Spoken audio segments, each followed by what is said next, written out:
Remember that. That's for your future health. Um, I want to quickly, in terms of hospitals, Katie Gentry is at Fort Sanders. Just keep her in your prayers. She got out today. Good, good. And Bob Faulkner is at UT Hospital. Continue to pray for him. Olivia Mentor had a stroke yesterday, but all of the reports are very, very good, and she's getting ready to be moved downstairs to kind of a rehabilitation thing. But all of her, they got her quick, Joyce. They got her quick, and they got her into whatever they call it, the clot machine or whatever. And anyway. So, but keep Olivia in your thoughts and prayers if you would. And Debbie Varnes is still at Park West, and we're keeping her in our thoughts and prayers. And if you haven't heard the word, Laura and Trey Lindsay had their baby on Saturday. And let's see.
Mentioned Sarah Sharp.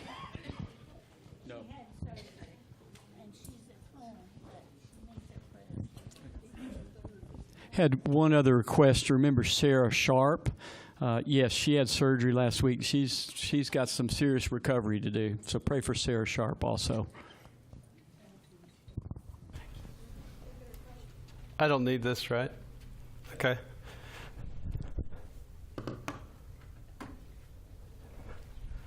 Good evening. Good evening.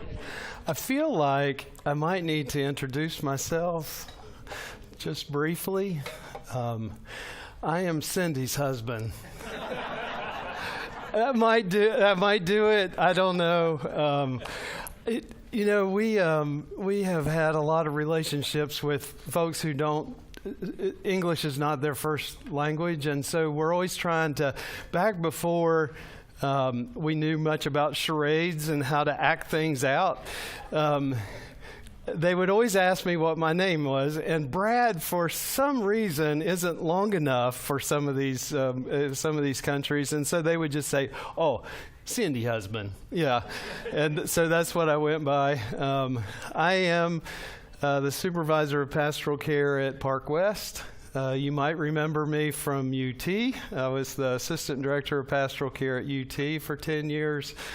For 15 years before that, I was at Baptist, Tenova, St. Mary's, as a director of pastoral care. So I've been in most of the hospitals in town except for children's. I told Cindy the other day, if children's calls, I'm just going to have to go. I mean, I just have to get them all. Before that, I was in Memphis at a couple hospitals there. So it's been a little over 30 years of hospital ministry. And so I come here tonight, having taught a Bible study class here for the last 25 years, and looking forward to this 12 weeks. So this is how this is going to go. I don't know if you've ever concentrated or picked out of Scripture the times when it says Jesus and his friends or Jesus and his people were eating. I don't know how often we just kind of pick those out. Now, to be honest, Luke tells most of these stories.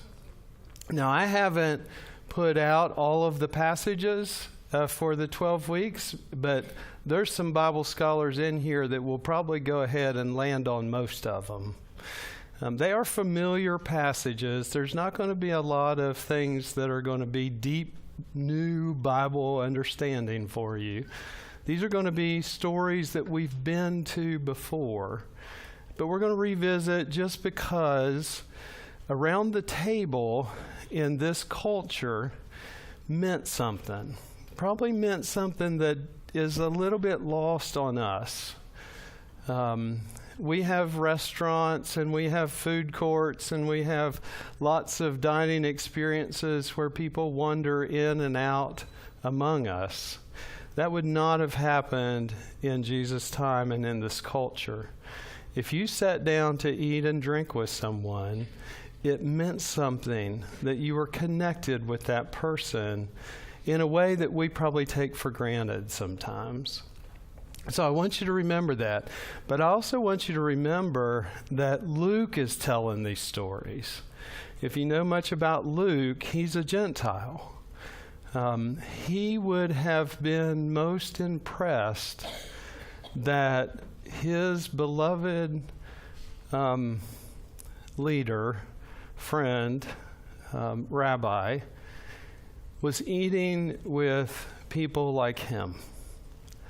That would have been very impressive for him. It would have really, really meant something. So as we look at some of these, I want you to keep some of that in mind. I have lots of hobbies. We will probably visit some of those over the next 12 weeks. One of my favorite hobbies has been raising my daughter, Anna. Some of you all know Anna. I will probably tell some Anna stories while we're here for the next 12 weeks. If I do, don't tell her that I told you. I know it's streaming. She is not going to watch this, so I don't think I have any problem with her discovering that I've told you a story. And I am praying for the pastor's search committee. Let me just tell you, as you are. But I told Cindy, she's on the committee. I told Cindy, if you call our next senior pastor in the next week or two, is that even that's not possible? Within this 12 weeks, I will bow to the will of whoever that person is. And if these are really going well, we'll meet in a side corner somewhere, and we'll do the rest of them. But if we get a pastor, we will all be better off. So, Luke, chapter 5. Did that come up on the? Check that out. Luke chapter 5. If you want to follow along, you can do that. I'm going to read off this screen, I guess. After this, he went out and saw a tax collector named Levi sitting at the tax collection station, And he said to Levi, "Follow me." And Levi got up and left everything and followed him. Then Levi gave a great banquet for Jesus in Levi's house. And there was a large crowd of tax collectors and others reclining at the table with them. The Pharisees and their scribes were complaining to Jesus' disciples, saying, "Why do you eat and drink?" Let me get this straight. Let me get this. Let me just ask the question. Why do you eat and drink with tax collectors and sinners? Now they said that to the disciples, but Jesus answered them. I love that. Those who are well have no need of a physician, but those who are sick. I have come to call the righteous. I have not come to call the righteous, but sinners to repentance. Then they said to him, John's disciples, like the disciples of the Pharisees, frequently fast and pray, but your disciples eat and drink. Now, why they're asking about fasting at a banquet, I'm just, that's kind of rude, but we'll give it to them. Jesus said to them, "You cannot make the wedding attendants fast while the bridegroom is with them, can you? The days will come when the bridegroom will be taken away from them, and then they will fast in those days." He also told them this parable. No one tears a piece of a new garment and sews it on an old garment.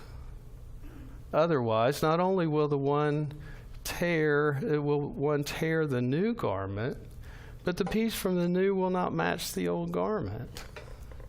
Similar, in the same way, no one puts new wine in old wineskins. Otherwise, the new wine will burst the skins and will spill out, and the skins will be ruined. But new wine must be put in fresh wineskins. No one, after drinking old wine, desires the new wine, but says the old is good. And that's the end, right? Okay. I thought maybe you were going to be putting up more. Suddenly I was going to have to teach something else. He texted me and said, what version of the Bible? And I said, it's the power of production. I'll use whatever version you put up on the screen. Thanks, Jonathan. Okay.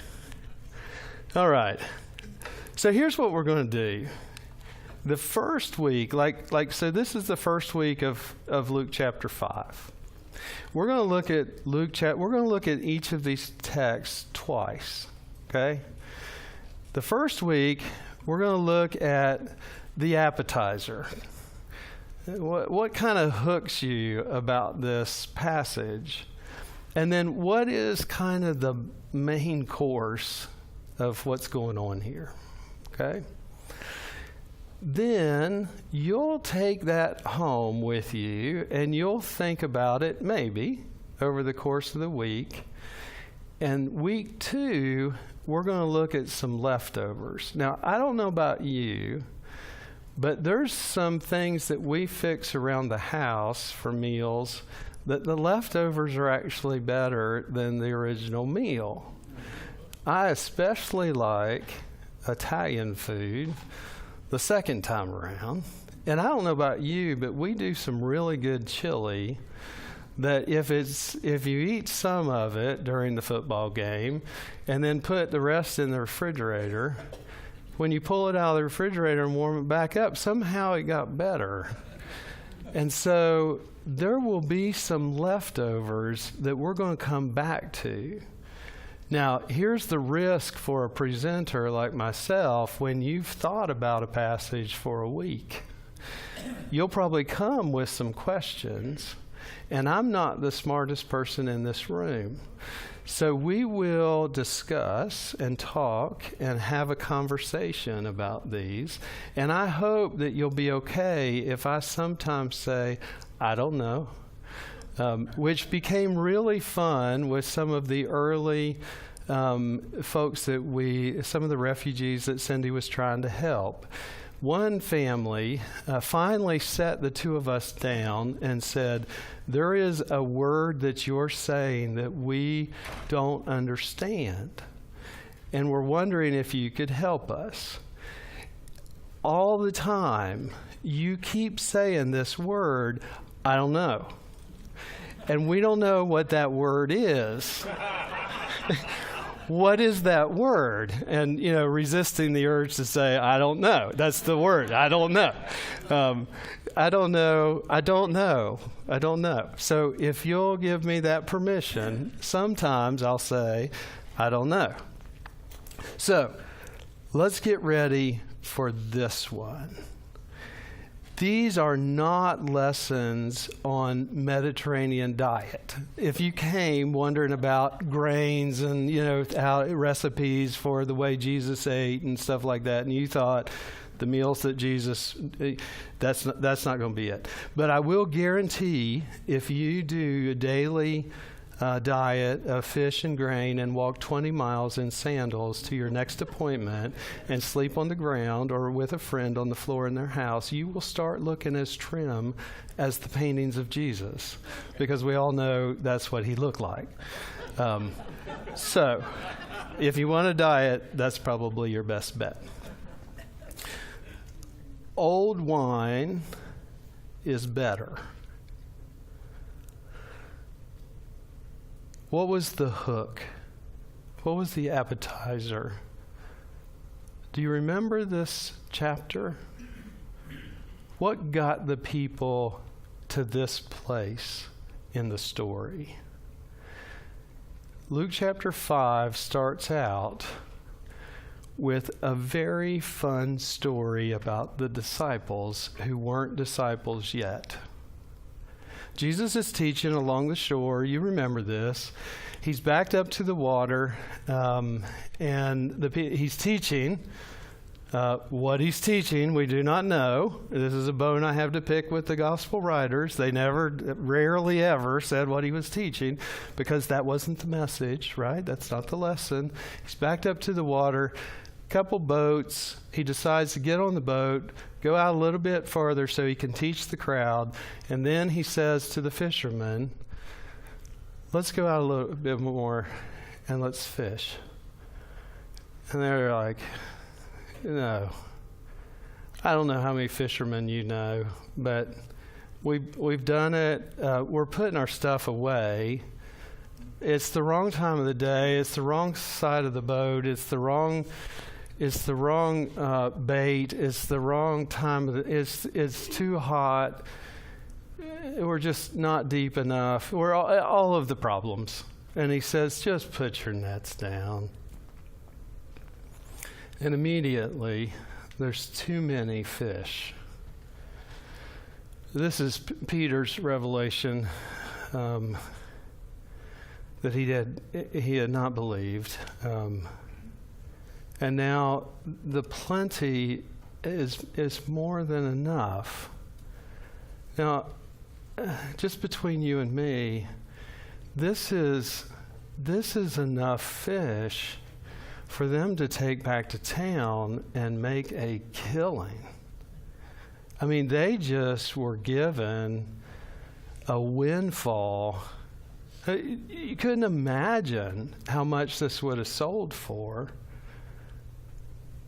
And they put it down and left their boats and followed. Next story, a man with leprosy walks up. It says, if you would, you could heal me if you wanted to. Jesus said, I want to be healed. And it was done. there's a formula for you.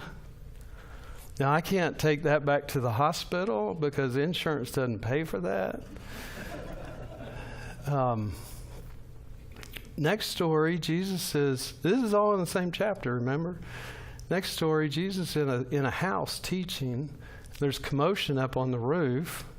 They drop down a man on a bed who can't walk. In the middle of everybody, Jesus says, whew, your sins are forgiven. Uh-oh. No. Wait. This is what hooked the Pharisees. So they said, phew. And Jesus heard him complaining, and he said, well, what would be easier, for me to say your sins are forgiven, or for me to say get up and walk? And he said, get up and walk. And the guy got up and walked. Now, they were ready to debate whether this guy's sins were forgiven, whether you could do that or not. But now, this guy who couldn't walk, and the whole community knew he couldn't walk, is now walking. And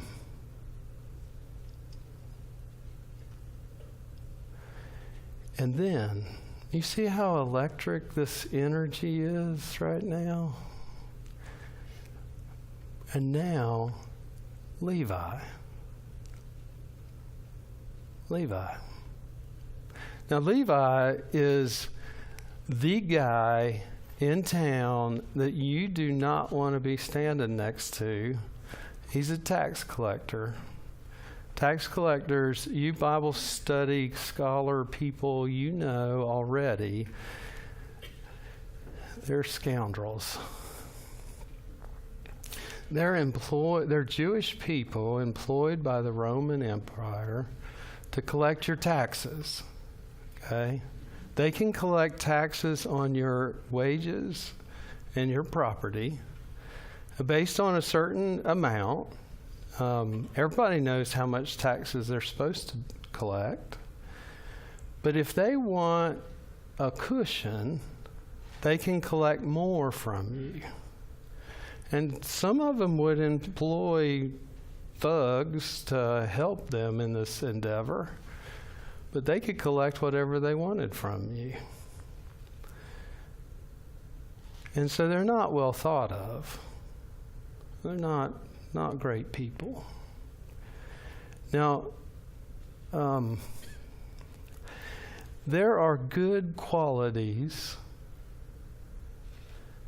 in common scoundrels. There are good qualities in common scoundrels. That feels important enough for maybe us to say that together. Can I get you to say that with me? Only if you believe it. You don't have to say it if you don't believe it. There are good qualities in common scoundrels. I think you're still thinking about it.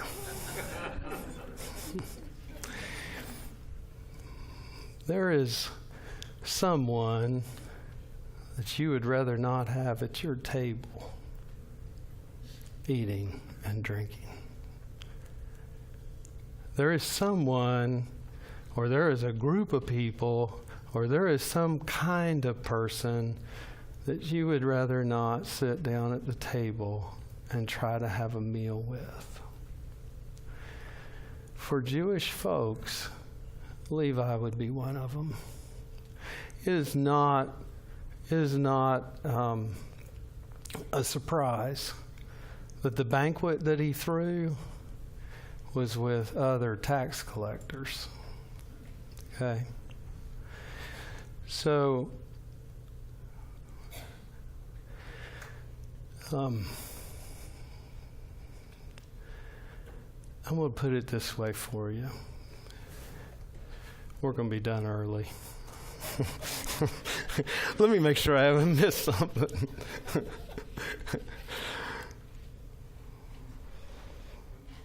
This is our hook. This is our hook. This is our hook.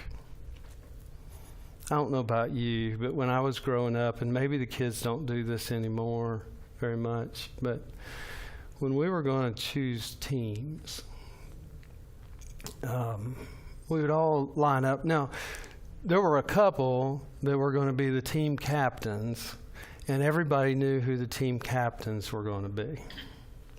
And they would jump up, and they'd be the team captains, and you'd be lined up. And the first couple picks were of no surprise. In fact, those kids were hard to even stand still. They knew they were going to be picked first. They're good at whatever you're doing. Let's say it's dodgeball. I love dodgeball. Now, when we played dodgeball, though, I don't know about when. I'll probably date myself, but we had flare leg pants, and if it hit the flare of your pant leg, you weren't out. Okay, that's the way we played. So anyway, so we're playing dodgeball. You got two of the best dodgeball players up here.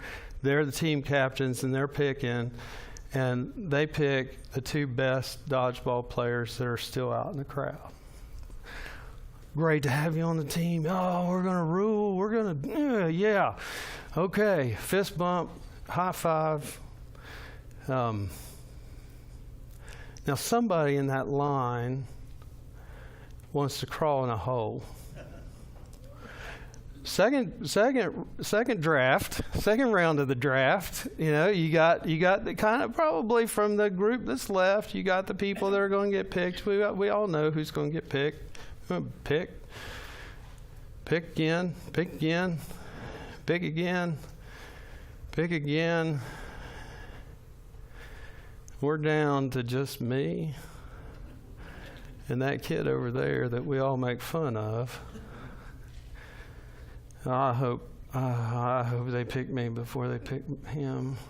I mean, I've even made fun of him. And they pick him. Now, I've opened some wounds for somebody in here, and I apologize. But I'm Levi. I'm not going to get picked first. Never going to get picked first.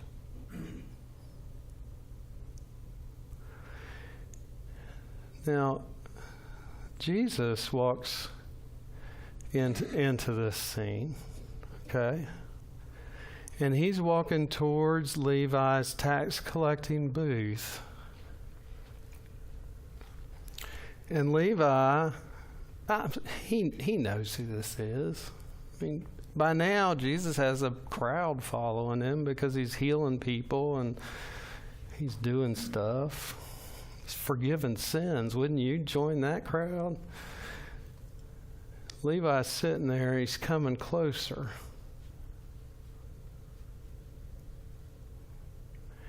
And he leans in to the booth and he says, I pick you.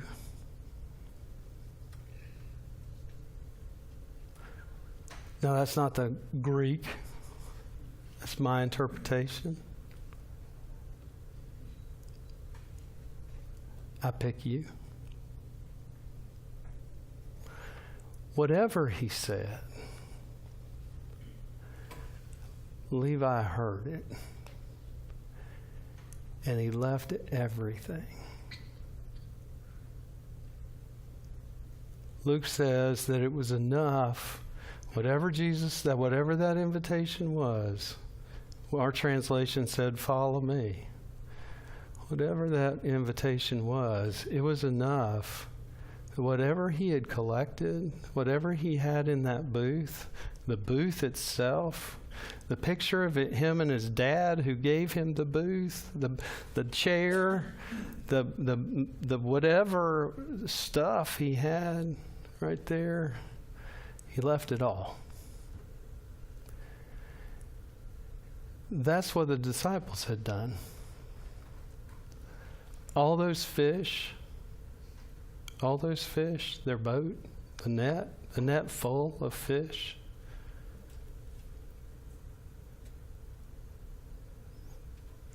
what did you leave when Jesus said, I pick you? I pick you.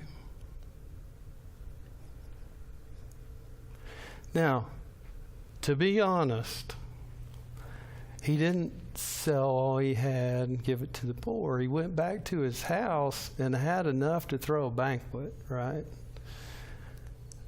We'll meet Zacchaeus later. He had a different experience, and I've got a good story about him. So, but he went back to his house. Now, not everybody had a house at this time. He had a cushion, remember? And he threw a banquet, remember? It's not your big house and your salary that's the problem when Jesus says, come follow me. It's how you use those things. And he threw a banquet for his tax collector friends to come meet Jesus. In that moment, the church people walk in. Now, don't shoot the messenger. I'm you. I'm a church person. I got questions. What you doing? I don't like him. I don't like his kind. Oh shoot. What are we going to do? Because Jesus changed the whole game when he walked into that booth and said, follow me.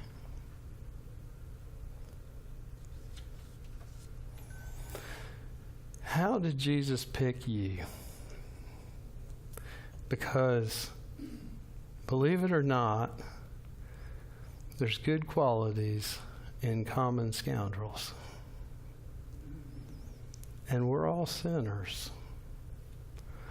And that was Jesus' answer to the church people's question. What are you eating and drinking with this guy? Why are you at his house? Why are you fellowshipping with him? Why'd you pick him? Why'd you tell him to follow? Because I didn't come to save the righteous. Jesus came to pick us, all of us who know we're scoundrels. We have the temptation, we'll probably be tempted.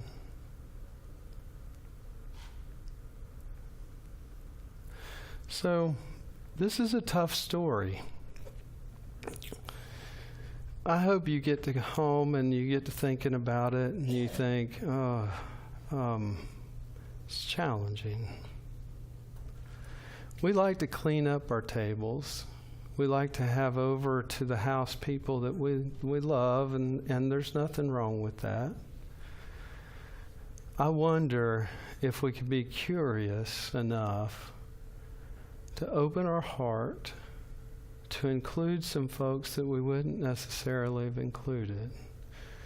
We can look around our community and say, you know what? If Jesus were here, he might not be on Dean Hill Drive. He might be somewhere downtown. He might be over on Middlebrook Pike, or I don't know. He might not even be in Knoxville. I wonder if we can be curious enough to just for a moment wonder if we've got the right people in our circle of influence. If we're fellowshipping with the right people like Jesus would call us to do. Or if maybe we're making it a little too easy on ourselves and we need to look around and extend our heart a little bit more. Now, I've tried to be as gentle with this story as I can be. I'll tell you what happened to us when we started coming to this Wednesday night dinner at church when Anna was little. We would show up, couple with a little baby, and those times are hard for anybody who hasn't had a baby for a while. I was 40 when Anna was born, so I didn't have as much energy as some of these young parents do now. And we would look for the Inmans, because the Inmans would take care of us. And we knew if we could get at their table, that they would take care of Anna, and we could have a meal. We could eat a meal that we didn't fix. The Buchanans were the same. There were a lot of folks that we would kind of seek out and say, if we can just get at their table. And you know what? Those people, I'm saying those people, that's the wrong thing to say. You know, people like that, there's always a couple spots at their table, somehow. I don't know how you did it, Shirley. I don't know how there was always a seat there for us.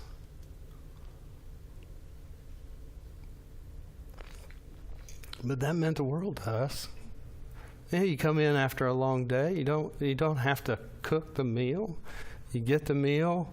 You wander in. You sit up at the table, and you got a couple that just take care of your baby.